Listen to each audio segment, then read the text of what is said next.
One and hello and welcome to the Investor Guys podcast. How you doing, Bill? I am doing great, my brother. Welcome in everybody to Investor Guys podcast. Thanks for being with us today. You got the maestro, Mr. Kevin Mills, and myself, Bill Barnett. Thanks for being here. So, maestro, what is on the agenda for today? You know, we've got literally less than 60 days from now. We have a real estate buyers event coming up in Cleveland.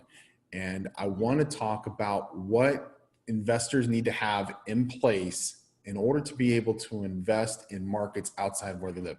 Now, the reason I started doing real estate investors events was because living in Southern California, I had so many people who I would talk to who were just frustrated because the types of returns just were not there. And the amount of money that they needed to actually do anything was phenomenal. So I said, you know what, why are you investing here? Why don't you invest someplace else? And the obvious reply is, you know, I'm not familiar with anywhere else. This is where I live. This is what I know. So there are definitely things you need to have in place in order to be able to successfully invest in another market, but also to feel comfortable investing in another market. And that's what I want to talk about today. And really, maybe part of what this discussion should be is how to select another market to invest in. Why would we want to invest in another market? What is going to be one of those key factors for us? And I think that we can start with that. Hello, and welcome to the Investor Guys podcast, the ultimate podcast for serious real estate investors in the know. Join your host, Bill Barnett and Kevin Mills, as they share their expert insights, strategies, and tips to help you succeed in the world of real estate investing. Get ready to level up your investment game with the Investor Guys podcast. And now, here are your hosts, Bill Barnett and Kevin Mills. Basically, the reason you'd want to invest in another market is it has a better return. If you're in a market where you're getting great returns and you're seeing good returns on your money and it's easy to invest, stick with it. Stick with it. Stay with it. If you're in a market like New York, Chicago, Los Angeles, San Francisco, San Diego, hundreds of other cities across America, you're talking about low returns and you're talking about a huge investment. Those are markets, if you're in those markets, those are where you want to start looking into a different market to invest. Now, what would be the first thing that you look for, Bill, when you're looking to invest in another market, apart from the returns? So apart from the returns, what makes you comfortable, or what would make you comfortable going into another market? And as I answer that, let me start with this. Everything that we're going to tell you about investing in another market, you need to have for your own market as well. So this is great information. It's not exclusive to investing outside of your home market. Absolutely. But when you're looking at these other markets, these are crucial things that you've got to have. Now, when you're not, so Kevin made a caveat there. We're not going to talk about return just yet. If I'm not looking at return, then the first thing I want to look at is, what's the job market like in that community? So I can go on to census.gov and look up, you can also look in the labor department and find all kind of information about individual markets and what the job market is like in that market, because you can mark this down and chisel it in stone. If the job market is good in a city, the real estate market is going to be good in that city. So that's the first thing that I like to look for. And what makes you comfortable though? What tools do you have to have in place? What factors do you have to have in place that would make you comfortable to start investing in a market where you don't live in? Let's say it's a market where you can't get in your car and drive 20 minutes to a half an hour to get to, because there's a lot of markets where that's the situation. It may not be a good market where you are, but you can drive an hour and you're in a good market. So let's say you have to get on an airplane and fly a few hours and spend some money to get to that market. What is it that, like, for you and I'm in Florida, you're in Texas, okay? And we're investing in Cleveland, okay? For both of us, that means getting on an airplane and going to Cleveland if we're gonna do this hands-on, which is not practical at all. So what makes us comfortable, what makes you comfortable investing in, say, Cleveland, for example?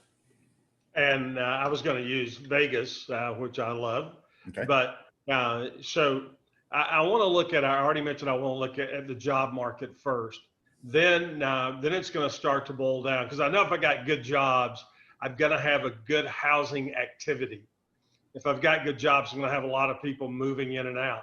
Okay, then that goes hand in hand with what kind of return and what's the pricing. So when I'm looking at a market, one of the places that I love to go is to realtor.org, not .com, .org. And in realtor.org, you can get, which is the National Association of Realtors site, but .org is where really is designed for people in the industry, for real estate agents, brokers. And so I like to go there because they have some research available, and you got to find it. There's a research tab, and then they do they call it the quarterly report, but it comes out every month on pricing for the top 260 markets in the country. And what they will do is they will tell you, based on everything that's gone through the MLS in each of those markets, okay, so in Cleveland, here's where pricing was, median price was last year. Here's where it is right now. Here's where it was last month. Here's where it was last quarter. And you can see what a trend is going on in a particular market. Is it an up market? Is it a down market? Is it a flat market? A lot of markets that are excellent to invest in, if you're looking at cash flow, are flat markets. They don't have to be going up. You don't want them going down necessarily, but a flat market can be a very attractive market when you're looking at cash flow. So that's a tool that I love to use, is realtor.org. And I want to just look at what's the trend for that market. And again, I love markets that are going up, but I'm not afraid of a flat market. And I'm going to pay attention to a market that is trending down, because I may want to go into that market as we get toward the end of a cycle. And look, you're going to know, if you understand the things to look for in deciphering the market, you're going to know when the end of a cycle is coming up. So when we come back from the break here, I'm going to go into a couple of things that I use on a regular basis, and Kevin's got some that he wants to add that's going to tell us how we can identify when a cycle is ending, whether it be an up cycle or a down cycle. So hang with us for more Investor Guys podcast. We'll be right back. See you in a minute.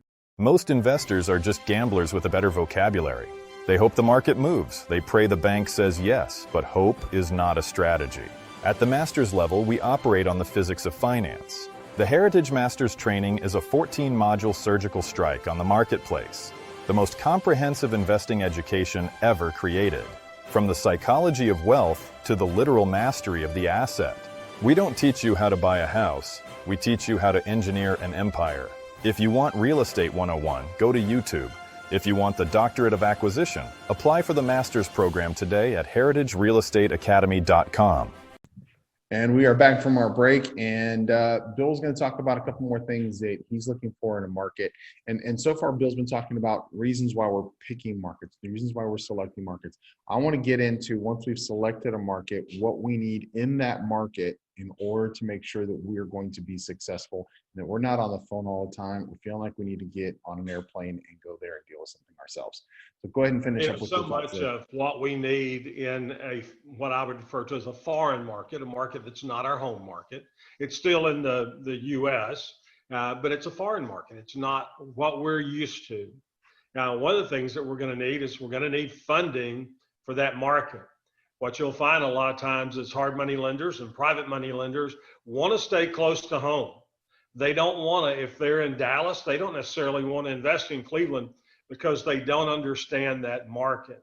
So you want to make sure that you're heading into a market that you've got funds in place. If it's money that you've already dealt with in your local market, that's terrific. Make sure those people know that the next round is likely to be in X city, like for us with Cleveland, or then you want to start establishing relationships in that other market, like for us, again, the Cleveland market, where you know lenders there that are used to working in that market. They're used to everything that happens there. Now they just got to get to know you a little bit, and you're off and running. So money is always a big, big key to have, when you're looking at going into another market. And then you got to have some relationships. You got to have some realtor relationships. And if you don't have those people in place already, or know somebody that you can pick up the phone and call and say, hey, who do you think is a great investor realtor for that market? And then one of the things that I would suggest is you look at the investment clubs for a particular market. So it might cost you $100 to join the club for a year in a particular market. But as a club member, then you can call the president. You can say, hey, look, I'm coming in from Dallas and I need to pick up a great real estate agent, because most of the clubs are going to have multiple agents in there and they understand us as investors. So I've got money in place. I've got an agent in place. I also want to have an inspector. Typically I'm going to get that information more than likely from the real estate agent that I'm using, but I want a referral on it because my eyes aren't on the ground. My boots aren't on the ground. I don't want to have to hop on a plane and fly 2.5 hours to Cleveland from Dallas, Fort Worth, just to go look at this one property, even though it may be a great deal. I want to have somebody there that I have faith and confidence in to be able to move forward and take their word for, hey, this is a good inspector, went out and looked at the property. And they can give you some quick rundowns, but you want to make sure that what you think you're buying is what you're buying. And so as long as you understand the condition of the property, then you're in good shape and can move forward. But those are 3 great components that you need. You need to have some money in place, you need to have a real estate agent relationship in place, and you need to have an inspector. And absolutely, I agree. Money is important, whether it's money out of your own pocket, your retirement fund, or a lender. The thing to remember with lenders is there are licenses for every state. So the lender you are using in your home state for your projects may not be licensed in another state. So check with them first and see if they are. If they are, now that's hard money. What's that? Private money different. Private can go anywhere. Yeah, private money can go anywhere. But if you have a commercial lender that you're working with, even hard money lenders have to have a license, a lending license for each different state that they work in.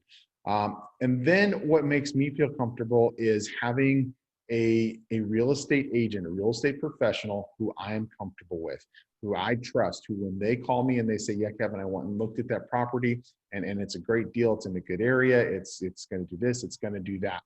I also have property managers that I send out to look at a property as soon as I have made an offer on it and I get an accepted offer back. I send my property manager out there. They take a look at it. They're going to give me their opinion from a different standpoint. So my agent is telling me, yeah, it's in a good area. It's a solid house. It's going to be worth X amount of dollars. It's a good investment. My property manager is going to say, Kevin, you're going to be able to get X amount of dollars on rent for this property. The way it stands, you're going to be able to get X amount more if you do this, this, and this. The other thing that I like to have is a contractor that I trust, because the contractor is also my inspector. I send him out there and I ask him to give me a bid on everything that it's going to take that needs to be done. Now, when my contractor sends me that estimate, I already know when I look that it does need a new sink, because my real estate agent told me you're probably going to have to redo the kitchen. My property managers already told me you're probably going to have to redo the kitchen. You know, if he's coming back with a bunch of crazy stuff, and if it's a contractor that you trust, it shouldn't be. But if he's coming back with things that no one else noticed, that might be a red flag for that property. If he's saying, you know what, you've got foundation damage on this property, and I didn't account for that when I made the offer because my real estate agent didn't notice it, my property manager didn't notice it, and he's sending me photos that say, yeah, there's definitely foundation damage, it may not be a good deal anymore for me to do that offer. So I've got a period of time where I can back out of that offer. I may lose my earnest money deposit, but at least I'm not at a negative on the property. So I always have my contractor go out there as soon as I have that accepted offer. As soon as they say yes, okay, I send them out the door, they go and take a look. There's also contingencies when you make an offer, subject to inspection, subject to. So I've got those little windows to get somebody out there as quickly as possible. But that is what makes me comfortable. But most of all, What makes me comfortable with the market is understanding the strategies. The strategies that work in that market and the strategies that are going to put money in my pocket, because the strategies that work in different markets are different based upon the market that they're in.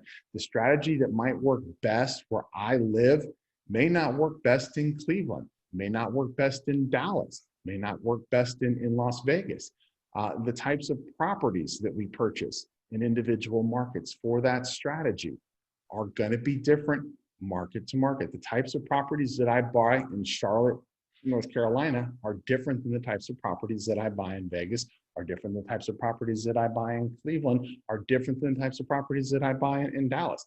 In Dallas, most of the properties that I get are single family, maybe a duplex. Okay, I don't want anything that's going to be bigger as far as a multifamily property in Dallas. I would rather have a big multifamily property in Cleveland because my returns per unit are going to be higher than they are going to be in Dallas. So understanding the strategy of the market is very, very important. That to me is what gives me my greatest relief, my greatest confidence. And I think we need to take a break now, but let's go ahead and jump on that and then we'll go ahead and wrap this up. Most people play the game of real estate just to survive. They chase a deal to pay a bill. But the master doesn't chase. They architect. They don't look for deals. They recognize value before the world even knows it exists. You aren't looking for a career change. You're looking for the PhD in wealth. You're looking for the law of the harvest. Heritage Real Estate Academy. This isn't for agents. This is for those who intend to own the world, not just work in it. Mastery is the only shortcut to legacy. Everything else is just hustle. Secure your place in the lineage of wealth at heritagerealestateacademy.com. All right, and we're back from our break, and we're going to go wrap this up real quick. Essentially, what you need to remember is if you have the things that are important in place, if you understand the market that you're going to be investing in, you've got your team on the ground, and you know what to expect, there should be nothing that keeps you afraid of investing in another market. In fact, the returns from another market can be very, very motivating. When you're talking about the difference between returns in Southern California, which I see people for 10 and 20%, 30% is bragging rights in Southern California versus say 50 to 80% or 100% or more in markets like Cleveland, it's a no-brainer. Bill, your thoughts? Yeah, absolutely. And so what I want to look at is why am I going into the market? What's the best strategy for that market? And is it someplace that I want to be? Yeah, so there's an extra caveat there. Some of these markets I love going into that may be a clone of another market, but it may be a more desirable location for me personally. Vegas is one of those. There's a lot of markets that react like Vegas, but they're not Vegas. So I get an opportunity there to get a little extra bump in there. Kev moved down down into Miami and owns some beachfront property or very close to the beach in Daytona Beach, and then in Orlando as well, some vacation type properties. So that's another thing you want to look at. If I've got all of my components in place, it could be that, you know what, I'm going to buy in this particular market because I want to be able to go there and it be a business expense. Could you buy in Hawaii? Absolutely, you can. Do they have Section 8 in Hawaii? Just a thought. Oh, gosh, they do. Also, you might want to buy in, I was starting to say Seattle because I was thinking about the Vancouver market, which I love. But yeah, I don't know that I'd want to be buying in Seattle right now. But you may want to be buying in Phoenix, in the Scottsdale, Phoenix area, so that you've got a place to go to in the wintertime. So there's a lot of different things other than just solely being the return. But when I have all these other things in place, great return, all the other things we talked about, man, it's nice to be able to throw a property out there where you're in a place that you enjoy going and being in. And it allows you the ability to go more often because now it's a business expense. Yeah. And another thing to remember too is regardless of what market you're doing it, if you saw our last show, we were actually talking about how quickly you can turn 50K into $1 million. So if you're making $1 million cash in your pocket every single day, I wouldn't worry about buying a property in San Lucia. I would just go to San Lucia. I would buy the properties where I'm still buying properties and I'm making those types of returns, and be happy to be able to travel to wherever I want. One of the things that Bill's trying to point out, though, is by having properties in Las Vegas, he's able to use that as a business expense and still go and enjoy Las Vegas, the buffets and the shows and the casinos. By having a property in Honolulu, he's able to go to Hawaii and be able to make that a business expense versus just going there for vacation. At some point, though, you just do your vacation for your vacation and go where you want to go. It's a personal thing. That's it's, all it's it additional, is. yeah, it's additional motivations.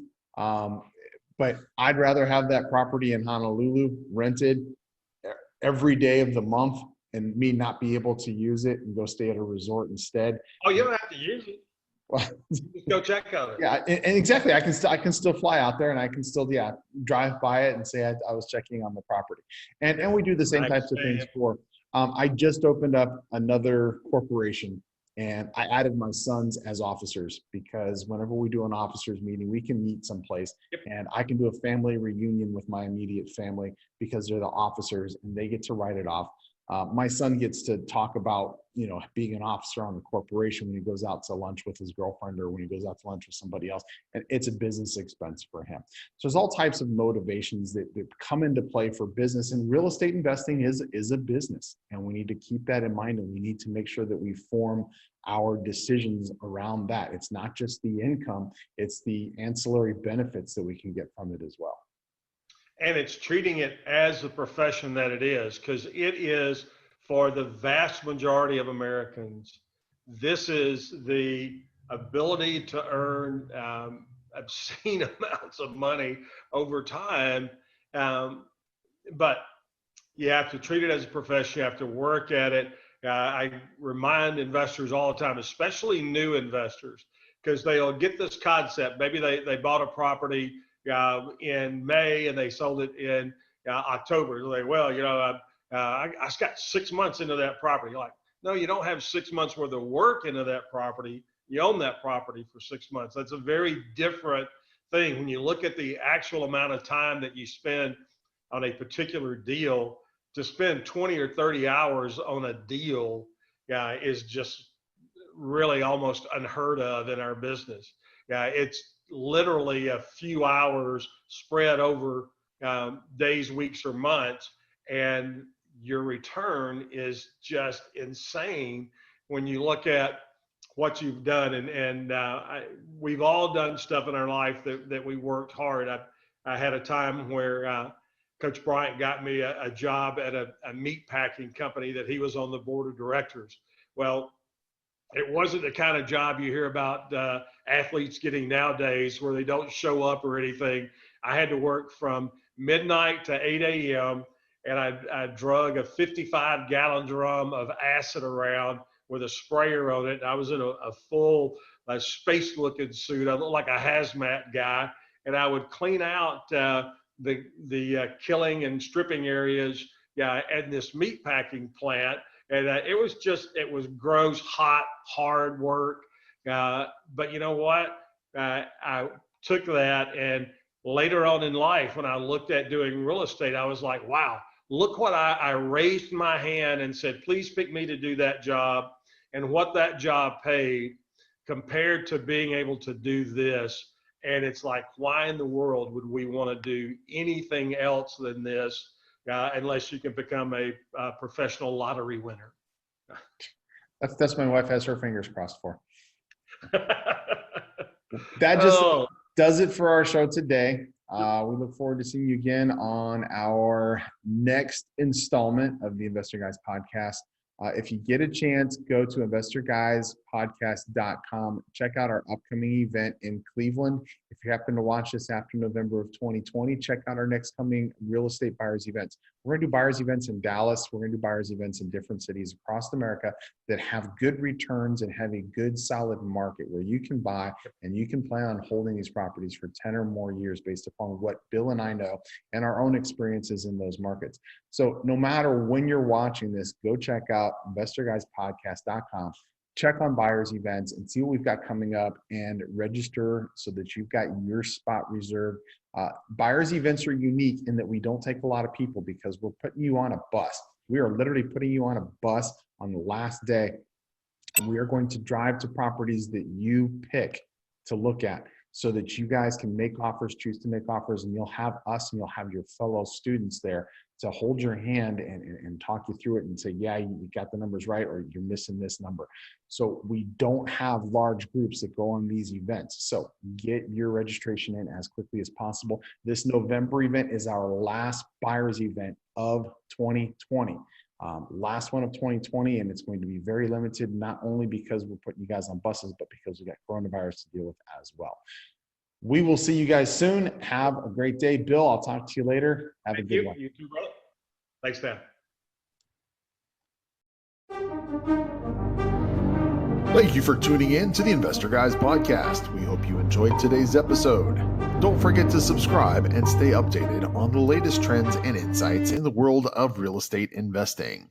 Also, don't forget to check us out and see all of our episodes at theinvestorguyspodcast.com. Email us, contact@investorguyspodcast.com. Remember, the key to financial success lies in staying informed and taking action. Stay tuned for our next episode, and until then, happy investing.